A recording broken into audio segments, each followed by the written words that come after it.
Sir இன்னைக்கு பிரதானமா இருக்கக்கூடிய ஒரு கட்சியே 3வது இடத்துக்கு போட்டி போடுற ஒரு கட்சின்னு சொன்னா சரியா இருக்குமா? உங்களை மாதிரி இளைஞர்கள்லாம் சொல்கிறது என்கிட்ட, நாங்கள் எங்கே போனாலும் விஜய்க்கு தான் ஓட்டு. விஜய் நல்லா பண்ணால் 3வது இடத்துக்கு யார் போறா?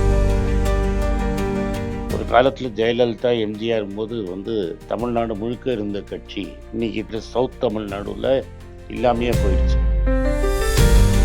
சார் வைத்திலிங்கம் அப்படிங்கிறவர் ஒரு தனிநபர், அது அந்த தொகுதியில ஒரு இம்பாக்டை ஏற்படுத்தலாம் அப்படிங்கிறது புரிஞ்சுக்க முடியுது.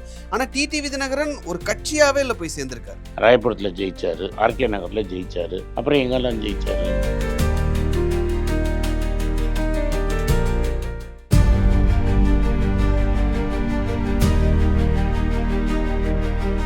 ஏன்னா தூக்கி ஒரு 6 மாதத்துக்கு ஜெயிலுக்கு பயந்து தான் டிடிவியும் நேற்று 3 மாதத்துக்கு முன்னாடி என்ன சொன்னார்? எடப்பாடியை ஒழிக்கிறது தான் என்னோட தர்மம், ராஜ தர்மமே எடப்பாடியை ஒழிக்கிறது தான், அதனால தான் நான் அமமுக கட்சியை சேர்த்தேன்னு. இன்றைக்கி 2 மாதத்தில் அவங்க 2 பேரும் கை கோத்துட்ருக்காங்க. மக்கள் ஏமாந்தவங்களா? அதனால தான் நான் சொல்கிறேன், அது 3வது இடத்துக்கு போட்டி போடுற கட்சி 10,000 கொடுக்கலான்னு சொல்லலாம், ஏன் 2,000 கொடுக்குறேன்னு சொல்லணும், மாதம் 10,000 கொடுக்குறேன்னு சொல்லலாம். பீகாரில் கொடுத்த மாதிரியா சார்? பீகாரில் எப்படி கொடுத்தாங்க? அவங்களே கூட்டணியில் இருக்காங்க. பிரசாந்த் கிஷோர் என்ன சொல்கிறாருன்னா, வேர்ல்ட் பேங்க்லேருந்து கடன் வாங்கி கொடுத்தாருங்கிறாங்க. எலெக்ஷன் கமிஷனுக்கோட ரூல்ஸுக்கு மீறி ஓட்டு போடுற அன்றைக்கி அந்த 10,000 போட்டிருக்காங்க. எலெக்ஷன் கமிஷன் அதை பேசலை. தமிழ்நாட்டில் என்ன வேணால் ஒரு பெக்யூலரு, பிஜேபிங்கிற பேர் சொன்னாலே இந்த கட்சி தோற்றணும். ஸோ அதனால் கான்ஃபிடெண்ட்டாக நம்மளால் என்ன சொல்ல முடியும்னா, இப்போ வைத்தியலிங்கம் சார் போனது, செங்கோட்டையன் போனது, டிடிவி வரவு, 3மே ஏடிஎம்கேக்கு ஒரு பின்னடைவாக தான் நான் பார்க்குறேன். ரைட்டுங்களா? இப்போ 2 மாதத்துக்கு முன்னாடி ஒன்று சொல்லிட்டு, இன்றைக்கி 2 பேரும் சேர்ந்தா கீழே கேடர் சேர்ந்து வேலை செய்யணும்னு அவசியம் கிடையாது. ஸோ டெஃபினட்டாக இது ஒரு அதுக்கப்புறம் இஸ்லாமியர் கிறிஸ்தவர் வரும். சார் அதுக்கு உதாரணமாக தானே சார் இப்போது திமுகவில் கூட்டணியில் இருக்கக்கூடிய மதிமுகவை சுட்டி காட்டுறாங்க. அரசியல் எது வேணாலும் எப்போ வேணாலும் நடக்கலாம் அப்படின்றத தவிர்க்க முடியாத ஒரு விஷயம் தானே. இல்லை, இதுக்கு முன்னாடி கடுமையான விமர்சனங்களை திரு வைகோவும் முன் வச்சிருக்காருல்ல. நேற்று கூட எடப்பாடியை போய் பார்க்கலையா அவர்? இருக்கிறதுலே பிரதான கட்சி பெரிய கட்சி யார்? ஏடிஎம்கே. அப்போ ஏன் பிஜேபிகிட்ட போய் பார்க்குறாரு? பிஜேபிக்கு இங்கே பேஸே கிடையாது. பிஜேபியே ஏடிஎம்கே நம்பி இருக்குது. இவர் போய் எடப்பாடியை பார்க்கணுமா, இல்லை பியூஷ் கோயலை போய் பார்க்கணுமா? ஏன் பியூஷ் கோயலை போய் பார்க்குறாரு, ஏன் எடப்பாடியை பார்க்கல? திமுக தான் இங்கே லீடர். நான் காங்கிரஸ் கட்சி தான், ஆனால் இங்கே பிரதான கட்சி திமுக. திமுக தான் எந்த கூட்டணியில் யாருக்கு ஓட்டு போடணும்னு டிசைட் பண்ண போகுது. பியூஷ் கோயலை டிசைட் பண்ண போகிறாரு. டிடிவிக்கு எவ்வளோ சீட்டு, அதாவது குரங்கும் 2 பூனை கதை இருக்கும். எந்த பூனைக்கு எவ்வளோ சாப்பாடு போடணும்னு குரங்கு சொல்கிற மாதிரி பிஜேபி தான் சொல்லுமா, இந்த சீட்டு இவனை சேர்த்துக்கோன்னா அவன் சேர்த்துப்பான். அப்போ எல்லாருக்கும் தமிழ்நாட்டுக்கே தெரியுமே, வெறும் எடப்பாடி ஒரு பப்பெட் மாதிரி தான் இருப்பார். இல்லை, இப்போது கூட்டணிக்கு வந்ததுக்கு மனமார வாழ்த்துக்கள் தெரிவிச்சிருக்காரு, இவரும் ரிப்ளை பண்ணியிருக்காரு. இப்போ நாங்கள் சொல்லத்துக்கு ரெடி. கூட்டணியில் ஸ்டாலின் தான் தலைவர், திமுக கட்சி தான் தலைமைன்னு.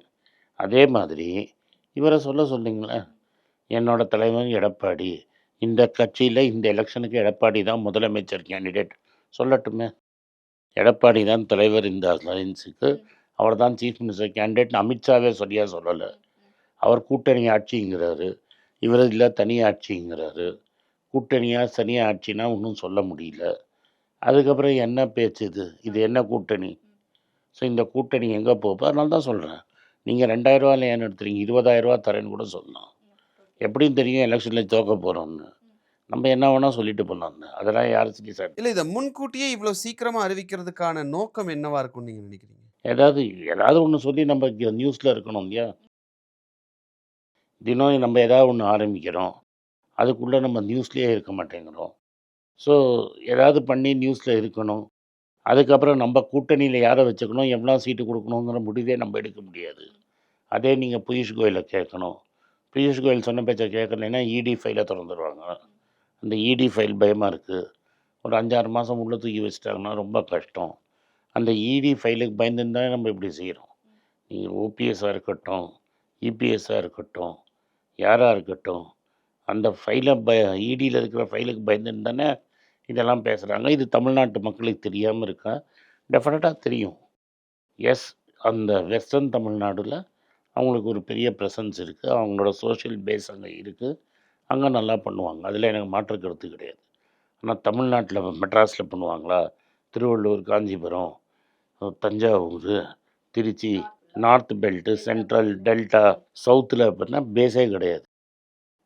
நான் என்ன சொல்கிறேன்னா, போன வாட்டி நடந்த கார்ப்பரேஷன் எலெக்ஷன்லேயே பல இடத்துல 2வது இடம் பிஜேபி வந்தது. இங்கெல்லாம் வந்து ஜெயலலிதா வந்து இது ஒரு நம்ம இருக்கிற ஏரியா உதயநிதியோட கான்ஸ்டிடுவன்சி. அதுக்கு முன்னாடி அன்பழகன் ஒருத்தர் இருந்தார். இது திமுக கோட்டை. இங்கே ஒரு முஸ்லீம் கேண்டிடேட்டை போட்டு ஜெயலலிதா ஜெயிச்ச ஊர் இது, இடம் இது. ரைட்டுங்களா? இந்த எஸ்ஐடி காலேஜோட முதல்வரை போட்டு ஜெயிச்ச இடம் இது. இன்றைக்கி இந்த ஏரியாவில் அதிமுகவே, எங்கள் கான்ஸ்டிடுவன்சியில் அதிமுகவே இல்லையே. இங்கே அண்ணா ஏஐடிஎம்கேங்கிறது வந்து இங்கேருந்து ஒரு 500 மீட்டர் இருக்கிற ஆஃபீஸ் பக்கத்தில்.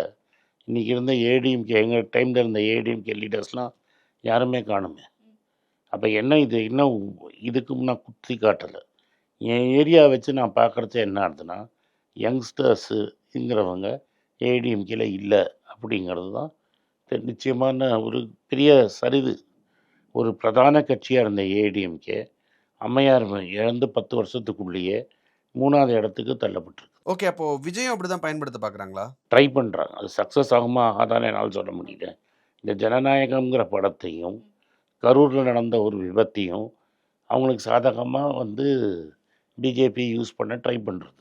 அது எப்படி முடியுங்கிறது எலெக்ஷன் உடச்சு தான் தெரியும். சார், காங்கிரஸ் தரப்புல இருந்தும் விஜய ட்ரை பண்ணிட்டு இருக்காங்க அப்படின்ற பேச்சுக்களையும் கேட்க முடியுது. திரும்பி என்ன சொல்கிறேன்னா, இதெல்லாம் முற்றுப்புள்ளி வைக்கிறதுக்கு 40 பேரை டெல்லி கூப்பிட்டாங்க. பேசினதில் தலைவர் என்ன சொல்லியிருக்கிறாரு, இனிமேல் இதுக்கு பற்றி பேசாதீங்க, முடிவெடுக்க வேண்டியது எந்து. தர்க்க சமயத்தில் நான் முடிவெடுக்கிறேன். யார் வந்து எங்கே பவர் ஷேரிங் உண்டா, பவர் ஷேரிங் இல்லையான்னு டிசைட் பண்ண வேண்டியது ராகுல் காந்தியும் கர்கேயும். அதனால் இங்கே யார் என்ன பேசினாலும் அவங்களோட ஆசைகளுக்காக யார் வேணால் என்ன வேணால் பேசலாம். பட் எங்கள் கட்சியில் ரொம்ப தெளிவாக என்ன சொல்லிட்டாருன்னா, தலைமையே என்ன சொல்லிடுச்சுன்னா, இனிமேல் நீங்கள் சமூக வலைதளங்கள்லேயும் சரி, மீடியாலேயும் சரி யாரும் பேசக்கூடாது. ரைட்டுங்களா? கட்சி இந்த கூட்டணி பற்றியும் பேசக்கூடாது, பவர் ஷேரிங் பற்றியும் பேசக்கூடாது. ஸோ இந்த கூட்டணி யாரோட போகிறோம், எங்கே போகிறோம் அப்படிங்கிறது எங்கள் தலைமை தான் முடிவெடுக்கணும்.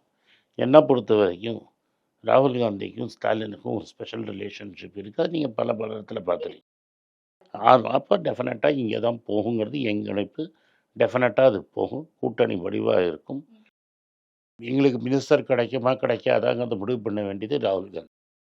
அண்ட் இங்கே ஓட்டு செல்வாக்கு இருக்கிறது நேரு காந்தி குடும்ப ஓட்டு. சிறுபான்மையினர்கிட்ட இருக்கிறதும், தாழ்த்தப்பட்ட மக்கள்கிட்ட இருக்கிற ஓட்டும், காங்கிரஸ்கிட்ட இருக்கிற ஓட்டு வந்து ராகுல் காந்தி குடும்ப ஓட்டு அது.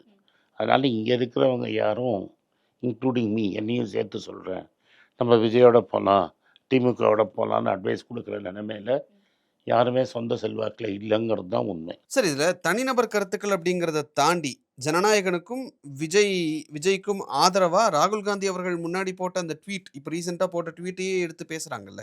பிண்டு ட்வீட்டு இருக்குது, நீங்களும் போய் பார்க்கலாம். அதில் விஜய்னு ஒன்றும் இல்லை. தமிழ் மக்களுக்கு அவர் என்ன சொல்கிறாரு, ஒரு தமிழ் படத்தை ரிலீஸ் பண்ணாதது தமிழ் மக்களுக்கு அநீதி, இது அரசியல் சாசன சட்டத்துக்கு புறம்பான நடவடிக்கைன்னு தான் சொல்லியிருக்கிறாரு. விஜய்க்கு ஆதரவு அப்படின்னு சொல்லி, அதே கரூரில் ஆக்சிடென்ட் நடந்தபோது கூட தலைவர் பேசினார். பேசுறதுல என்ன இருக்குது, 41 பேர் உயிர் போயிடுச்சு, அவரோட கட்சி மீட்டிங், நீங்கள் எப்படி இருக்கீங்கன்னு பேசலாம். அதனால் வந்து உடனே ஆதரவுன்னு கிடையாது. உங்களுக்கு நான் நினைவுபடுத்துகிறேன் என்னென்னா, விஜய் கட்சி ஆரம்பிக்கிறதுக்கு முன்னாடி ஒரு காலத்திலே காங்கிரஸில் இணையத்துக்காக ராகுல் காந்தியை போய் பார்த்தார். அன்றைக்கி என்ன காரணம்ங்கிறது எனக்கு தெரியாது. அப்போ நான் கட்சியில் இல்லை. நான் அப்போ வந்து எந்த காரணத்துக்காக அந்த மீட்டிங் சக்ஸஸ் ஆகலை, ஏன் அவர் கட்சியில் சேரலைன்னு நமக்கு தெரியாது. அதனால் வந்து அன்றைக்கி ராகுல் காந்தி பார்த்தார் 2010. அதனால் இப்போ நாங்கள் அப்போவும் நாங்கள் வந்து டிஎம்கேவோட கூட்டணியில் தான் இருந்தோம். அதனால் டிஎம்கே கூட்டணி முறிந்ததா, முடியலை. அதனால் இப்போ மெயின் மீடியாவுக்கு நம்மெல்லாம் யூடியூப் மீடியா, மெயின் மீடியாவுக்கு வேறு வழி இல்லை பேசுறதுக்கு. சரி என்ன மென்ன அவித மென்றதுக்கு ஏதாவது போகணும். இதை மெல்லிட்டு இருக்காங்க. சில பேருக்கு வந்து எங்கள் கட்சியில் வந்து அதிருப்திகள் இருக்கலாம் திமுக மேலே. நம்மளுக்கு சீட்டு கிடைக்கல, நம்மளுக்கு பொறுப்பு கொடுக்கல அப்படின்னு திமுக மேலே ஒரு அதிருப்தியில் பேசலாம். முடிவு எடுக்க வேண்டியது ராகுல் காந்தி. தர்க்க சமயத்தில் முடிவெடுப்பார். அதுக்குன்னு ஒரு கமிட்டி அனௌன்ஸ் போட்டிருக்காரு. அந்த கமிட்டியில் யார் இருக்காங்களோ அவங்க தான் பேச முடியும். கமிட்டியில் இல்லாதவங்க பேசுகிறத நம்ம சீரியஸாக எடுத்துக்கிறதுல அர்த்தமே கிடையாது. அப்போ நம்மளும் நீங்களும் விவாதிச்சுட்டே போகலாம். ஓகே. இப்போ கூட்டணியில எந்த சிக்கலும் இல்ல. களத்துல இறங்கி தேர்தலை சமாளிக்கிறதுக்கு முடியும் அப்படின்ற ஒரு விஷயத்த சொல்றீங்க. ஸ்ட்ராங்கா இருக்கும் அப்படின்ற விஷயத்த சொல்றீங்க. எந்த மாதிரியான சவால்கள்லாம் உங்க முன்னாடி களத்துல இருக்கும்னு நீங்க எதிர்பார்க்குறீங்க? எங்களை பொறுத்த வரைக்கும் இந்த கூட்டணி நீடிச்சதில் எங்களுக்கு பெருசாக ஒன்றும். வணக்கம். குழந்தைங்களுக்காக ஒரு புஸ்தகம் லான்ச் பண்ணோம். அது ரொம்ப சக்ஸஸ்ஃபுல்லாக இருக்குது. யாருக்கெல்லாம் அந்த புஸ்தகம் போகணுமோ எங்கள் டீமுக்கு கான்டாக்ட் பண்ணுங்கள். கீழே இருக்கிற நம்பர்லேயும் வெப்சைட்லேயும் கான்டாக்ட் பண்ணிங்கன்னா உங்களுக்கு அந்த புஸ்தகத்தை நீங்கள் வாங்கிக்கலாம். மற்ற எங்கள் புஸ்தகமும் அவைலபிள். எங்கள் வெப்சைட் மூலமாகவும் வாங்கலாம். கீழே இருக்கிற வாட்ஸ்அப் நம்பர்லேயும் மெசேஜ் அனுப்பலாம். நன்றி, வணக்கம்.